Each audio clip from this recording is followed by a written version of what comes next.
Jonathon is only out to make money. He could care less about the loss of Samantha.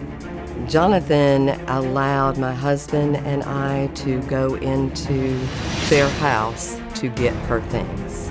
It floored me to see all of her stuff just piled up, and it looked like you were evicting somebody.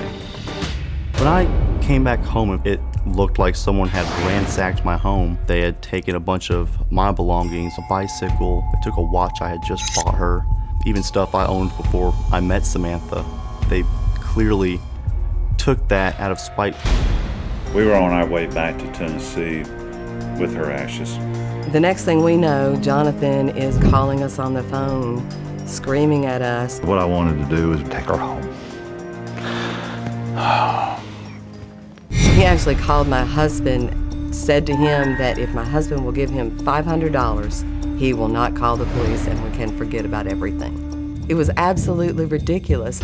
I have a check for $4,508 payable to Samantha. Samantha's college tuition refund check had been mailed to him. Jonathon was going to hold this $4,500 check until we returned Samantha's things. I don't want to play hardball, I just want my stuff back. Instead of showing that he was human, he went straight to he was going to sue me. We ended up having to go to probate court over this. Our daughter was 22, there was no estate. He has shown Samantha zero respect. I do not believe for 1 second that Jonathon loved my daughter.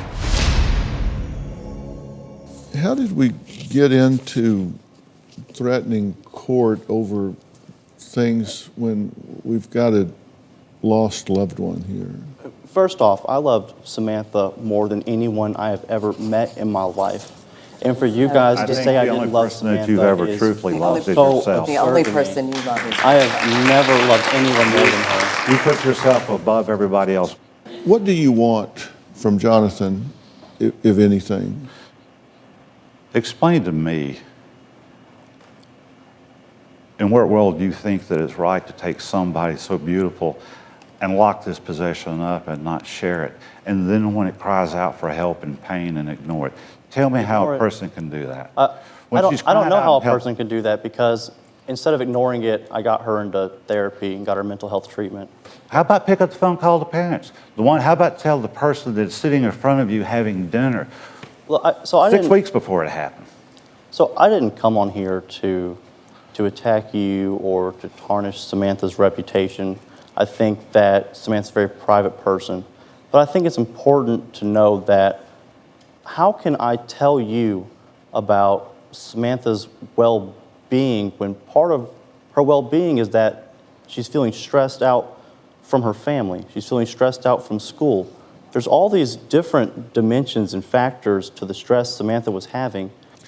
Looking back, if you had this to do over again, what, if anything, would you do differently? Define this. The situation of you being in a relationship with a young woman that took her own life. If you could go back to any time before that, is there anything that you would do differently? If there's anything I wish I could have done differently, it would to have never gotten in a relationship to begin with. That would have solved all their issues. At no point would I have been in their life. At no point would they have had to be exposed to what is apparently such an awful human being. They wouldn't be able to make all these baseless allegations had I never done that. And we would have our daughter.